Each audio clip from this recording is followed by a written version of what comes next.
பிறந்த ஊர் ஈரோடு. இது வந்து ஆக்சுவலா ஒரு ஈரோடு ஐட்டம் தான். ஈரோடு ஐட்டம் மீன்ஸ் அது வந்து எல்லா ஊர்லயும் பண்றாங்க. பட் அதுக்கு ஏதோ ஈரோடு குழம்புன்னு பேரு. ஈரோடு குழம்பு இட்லி தோசைக்கு சாப்பிடுற மாதிரி குழம்பு. ஈரோடு குழம்பு இப்படிதான் இருக்கணும். பேர் எடுத்துட்டு வரணும். ஆமாங்க, இது எங்கள் ஊர் ரொம்ப ஃபேமஸ்ஸு. அம்மா அடிக்கடி இது செய்வாங்க. வாங்க எப்படி செய்யலான்னு பார்க்கலாம். ஒரு மிக்ஸி ஜாரில் கொஞ்சமாக பொட்டுக்கடல, 4 சின்ன வெங்காயம், அப்புறம் முந்திரி, கசகசா, தேங்காய் கொஞ்சோண்டு, 3 தக்காளி பழங்க, கொஞ்சம் சோம்புங்க. அப்புறம் இது நல்லா அரைச்சிக்கலாம்.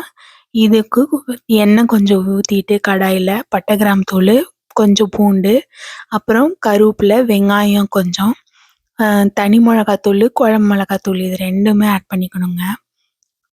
அப்புறம் நல்லா வதக்கிட்டு கொஞ்சம் நம்ம அரைச்சி வச்ச பேஸ்ட் இருக்கு இல்லையா, அதை இதில் ஆட் பண்ணிவிட்டு கொஞ்சம் உப்பு ஆட் பண்ணிவிட்டு போட்டால் ரெடிங்க.